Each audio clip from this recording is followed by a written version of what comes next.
Hello, my name is Rene Martin. This is TCN4081. Our main topics is mobile device protection. We're group number 6, and this is our crew. Enrique, Iskander, Manuel, Alain, and I'm Rene. So let's take a look to our main topics. The first one is going to be the introduction, history of a network security. Number 2 is going to be the disadvantage of low mobile device protection. Number 3 is going to be mobile device policies. Number 4, different type of attacks on mobile device. Number 5, biometric authentication. Number 6 is going to be prevention. And number 7 is going to be the conclusion.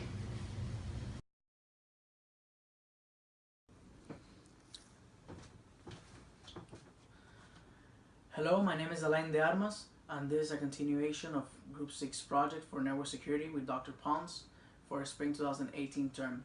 And my group is working on mobile security, and I'm going to be talking about the aspect of prevention.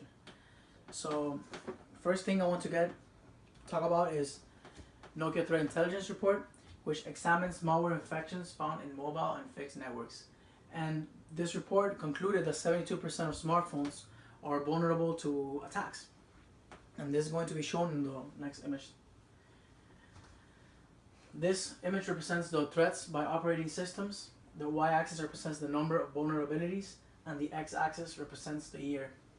The green represents vulnerabilities for Android, and the light blue for iOS. And as you can see, the number of vulnerabilities is increasing exponentially by year, and it's only going to get bigger.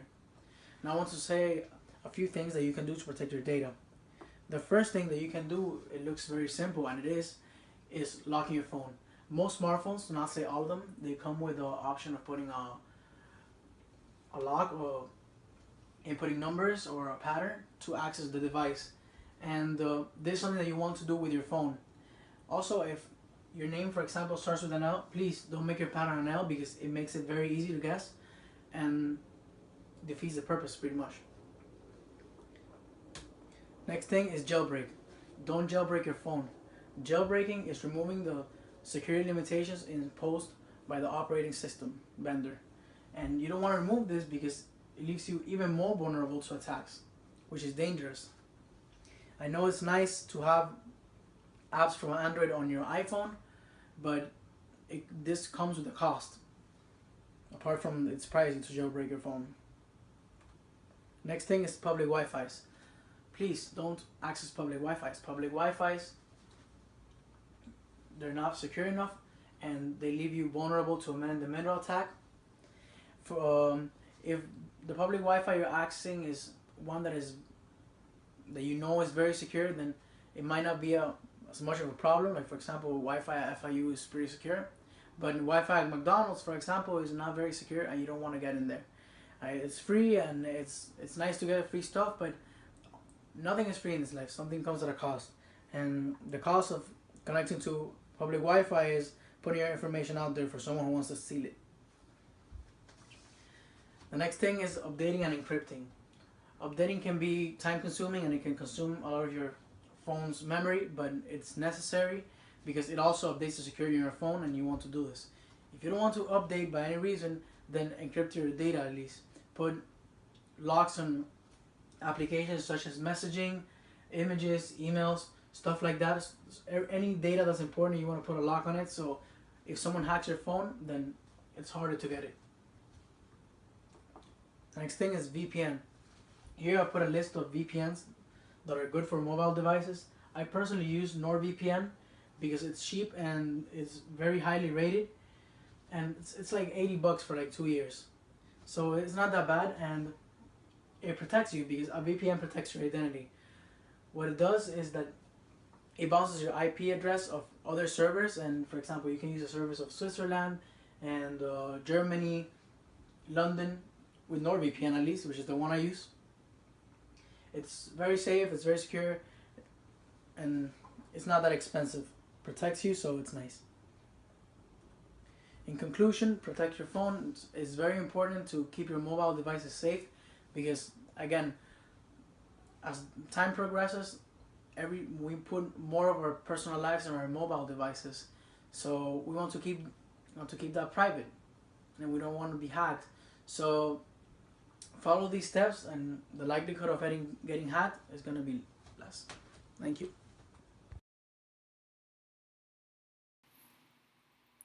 Hello everyone, my name is Enrique Diaz and I'm currently taking TCN4081 online with Professor Pons. This video is a continuation of our Group 6 project, Mobile Security. In this video I will talk about the mobile phone two-step authentication process, as well as a way to develop a secure and efficient mobile device policy when you are starting a company.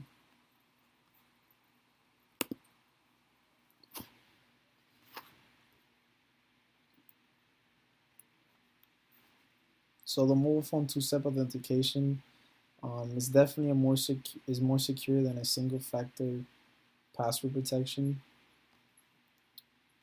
Also, user uses their own personal passcode plus a valid one-time dynamic passcode. Dynamically generated passcodes are safer to use than fixed login information. And basically the dynamic passcode is sent via SMS, push notification, or generated by passcode app. And the good thing is that passcodes that have been used are automatically replaced to ensure that a valid code is always available. The fact that a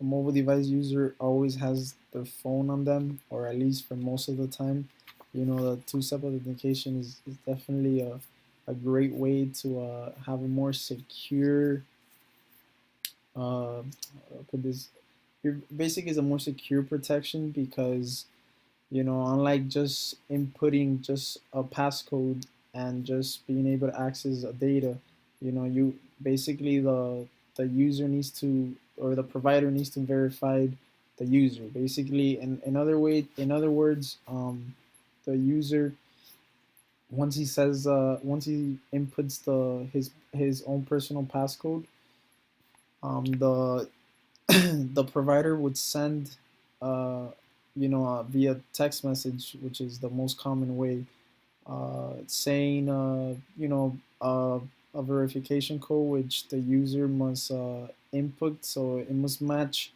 the everything must match within the user's aspect and the provider's aspect.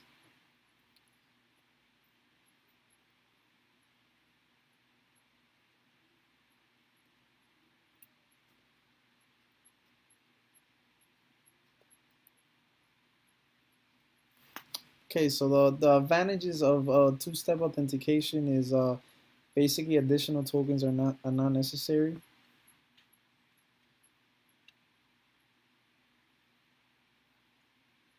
Dynamically generated passcodes constantly change, and a valid code is always available.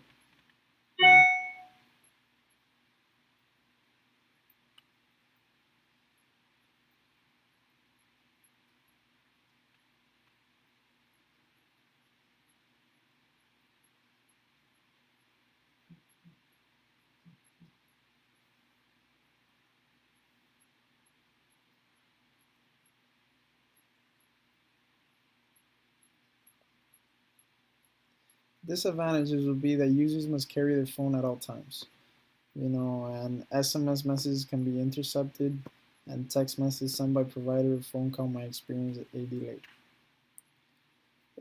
In other words, users, must carry their phones at all time. They must be charged. They must be kept in a range of a cellular network, and whenever authentication may be necessary. I mean, most of the time users do carry their phones at all times, but that's not always. And also, like, the phone needs to be on. So if you run out of battery, it will be impossible to go through the authentication process.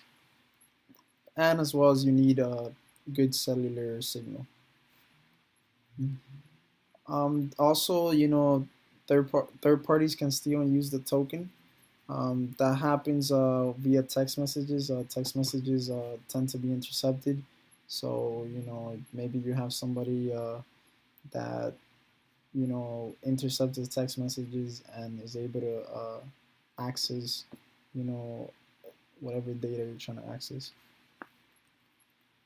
And sometimes text messages are not delivered instantly. So in other words, when you input your own personal passcode and then you're waiting for the provider to send you that verification code via text message, sometimes that text message gets delayed. So it might get annoying because you have to wait for that verification code in order for you to be able to proceed and have a successful two-step authentication process.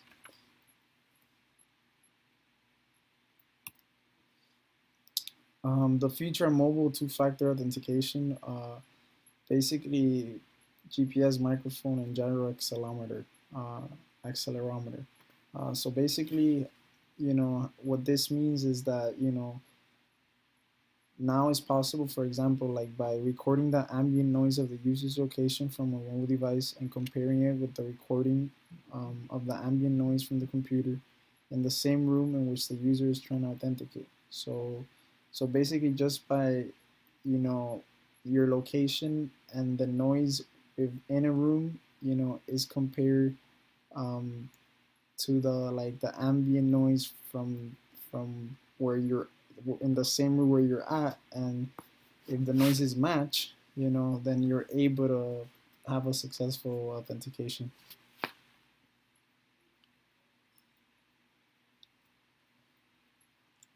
Okay, so a way to develop your mobile device policy for your business. So, question number one is, what do your employees need their phone for? So, this is important so that you can understand their mobile requirements. Basically, you will want to know, okay, so your employee needs their phone for this.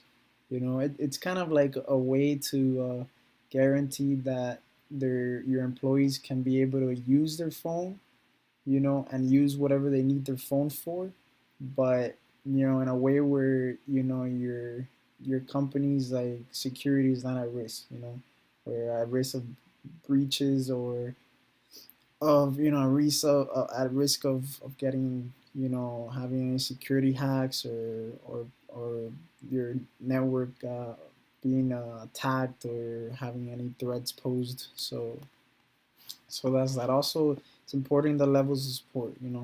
So basically, not all employees will need the same level of support for their mobile devices. In other words, you wanna like you wanna make sure you have like your employees, depending on their position in the company, is the amount of access they have, to their phone and their applications. You want a manager to have like full access, to sensitive company information, but you don't want a regular associate, to have that access. You know. Also, install company security profiles. So basically, as you build your mobile device policy, you reserve the right to manage all mobile devices that have access to company resources, just as you would manage company property. So basically, you wanna make sure that just like your company's computers, you have access, to see or monitor, what these mobile devices that your employees are using are being used for, at least while they're in the workplace. Mm-hmm. Also, you want to separate corporate data from personal data. You know, um, that's basically like you know you you know you want to inform that your employee that you're allowed to wipe out any corporate data, you know from their phones, if their phone goes missing, or if their phone is stolen. You know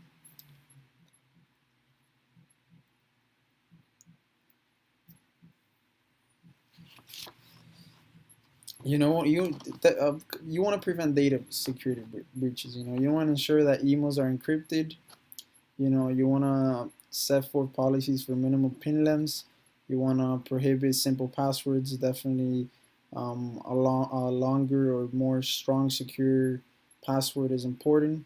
And and again, you want to set up like a way to wipe out any information just in case of any security breach from cyber criminals, and you basically want to make sure that your employees are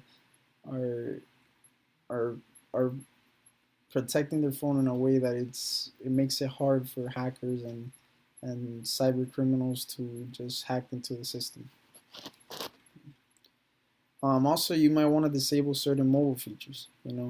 So if you're building a policy for a company in financial services or healthcare insurance, any of that, you want to maybe prevent employees from being able to use their camera or the internet or anything that it can expose the company to across the network. Also, make sure you use acceptable use policies. So basically, you develop certain stipulations that govern the use of the new technologies. And you make sure to cover specific risks associated with each type of technology. So this is basically just you know it's important to inform your employees of what's acceptable to use during the workplace and what is not. you know everything is basically to keep your network and your company's network and even your employees secure from theft or breaches, honestly. Also, you might want to have like a reimbursement policy. Even though like most mobile phone companies, they have limited data plans. You want to just make sure that your employees are not at risk of having excess data, because of using a company application or something that they need to for the workplace that might cause an excess in data. You want to make sure that you want to reimburse your employees if that's the case. So access to enterprise class applications. So you start this process by considering the applications all employees will need, and then layer on dedicated applications based on the individual's users' needs.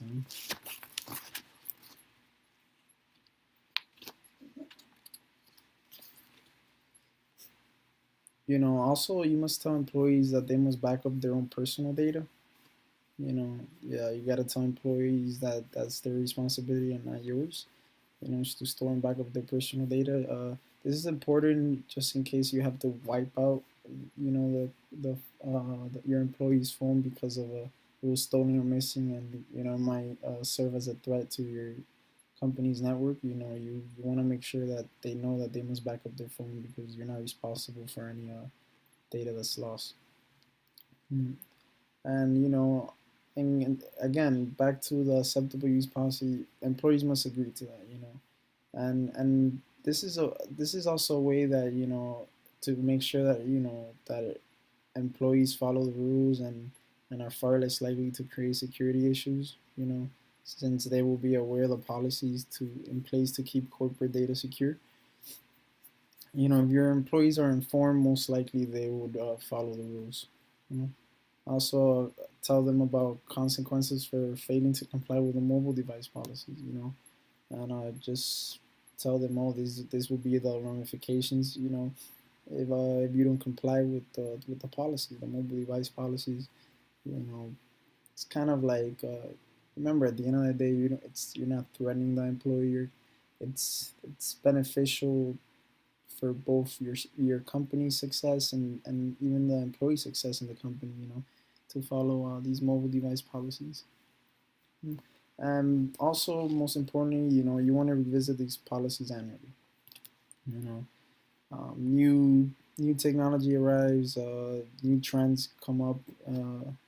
You just want to make sure that your mobile device policies are up to date and that everything functions securely and efficiently. That makes for a company's network to be successful and be protected. Yeah.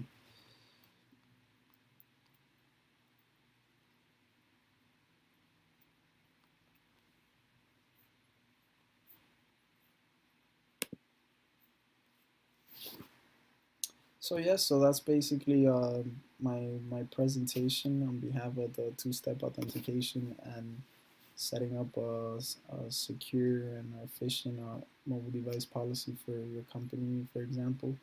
Um, in my own personal experience in the two-step authentication, I as an FIU student, I experience that every time I'm trying to access my.fiu.edu. You're putting your username and your password, and then either you have the option to get a passcode sent via text message or a call, basically verifying that that who you are, basically. So in my opinion, I think that's the best way to keep me at peace, knowing that not anyone could access my sensitive information or personal information that I don't want on others to know about.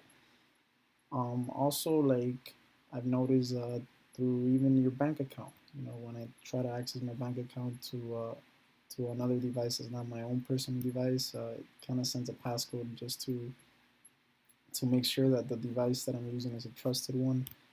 So that puts me at peace as well, because we're talking about a financial institution. So, and when it comes to the mobile device policies, it's something important to, and especially for a company starting now and all the new technology occurring, making a safe, secure and efficient way to run your network, while setting up guidelines and rules to make sure that you avoid any breaches. At the end of the day, is beneficial for both your company and for the safety of even your employee, because your employee can also suffer, a breach, as well, if they don't follow some of these important guidelines. Mm. So this is all for me. I hope you enjoy this presentation, and that we learned a thing or two from it. Thank you.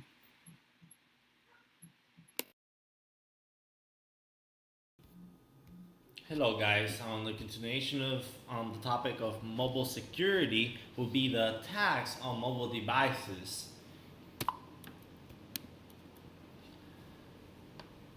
I'll be talking about the attacks used on mobile devices.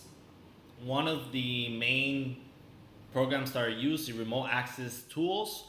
Attackers can perform a number of attacks via denial of service on the HTTP floods, performing web injections, stealing user data, and even deleting files from the phone.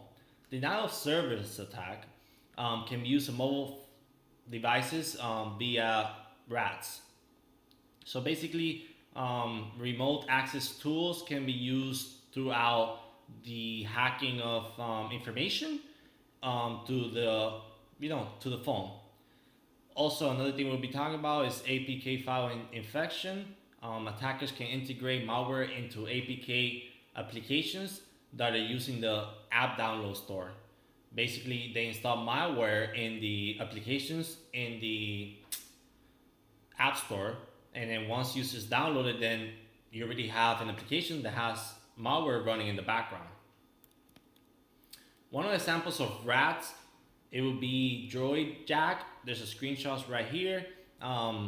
Basically, the program can have access to your WhatsApp, your SMS messages, even phone calls and browser history. So a lot of information is they could get from this application.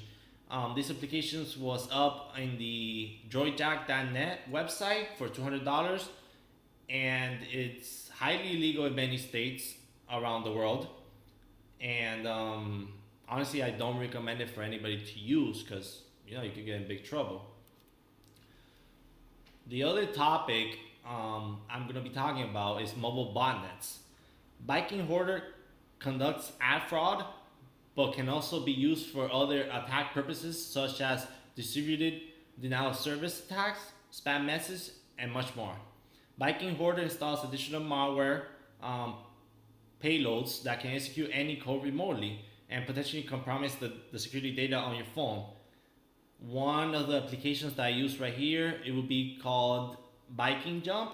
Basically, this application was downloaded by 50,000 to 100,000 people. So that's a lot of devices out there that maybe their informations were basically compromised. And it will even have, at first when you download the application, it will ask if you could give it right of root access. And many people saw that and knew that that wasn't right. So that caught their attention. Obviously, some of them that were smart enough would obviously say no. Another topic would be ad and click fraud. It's a simple link that can access your phone. And by clicking on this link, they have access to all your information that you have on your phone. And it could be even, they could probably get credit cards and passwords that you have on your phone. You know, stealing sensitive information such as passwords and gain access to the internal network as well. There's another topic called dead apps, which is basically applications that are no longer for download in the App Store. These applications, it's applications that might have had malware installed in them, so it could compromise your important information. And these applications might even control your cellular devices. So, and they probably found out that these applications that had malware, and then they decided to take it off, and it's no longer, but you still, have it on your phone, so it should be deleted, as experts say.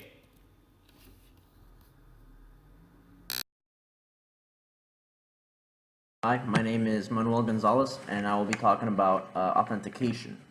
Authentication refers to the way that a mobile device is able to verify the identity of the individual that is trying to access the device. In the past, mobile phones have restricted authentication to passwords alone.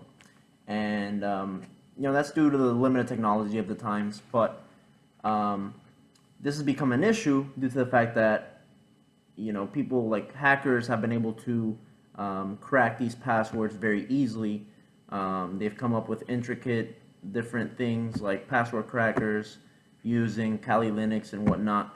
So as technology has improved, these phone manufacturers have had to come up with better authentication methods.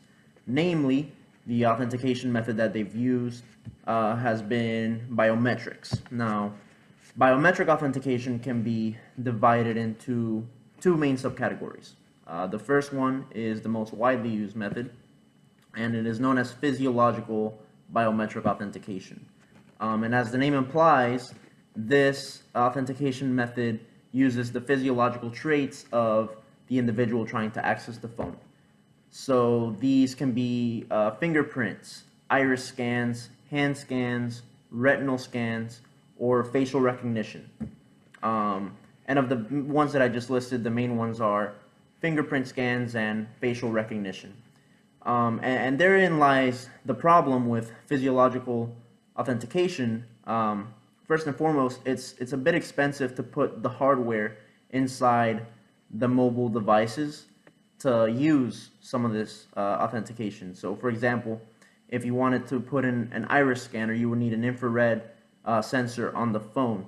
And so it's a little bit impractical for mobile phone developers to put this technology in because they want to keep production costs low, and putting all these different pieces of hardware in the phone would not it would make the production cost high. So in order to remain competitive in the market, it's a bit impractical.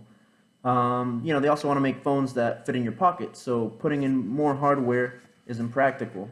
And another issue with physiological authentication, which is an issue that it shares with passwords, is that it's not continuous. Once you've gained access into the device, you can use it until the end of the session. So another authentication method that companies, mobile phone developers have begun to develop is behavioral biometric authentication. So this method uses traits such as the user's gait, which refers to how fast the person walks, or it can use features such as the keystroke of the user, meaning it looks at the typing patterns of the person currently using the device. This type of authentication is a lot safer due to the fact that it is continuous. So the second that the mobile device detects that someone other than the user is using the device, it could automatically lock itself. As time goes on, these methods will improve and devices will become more safe to use.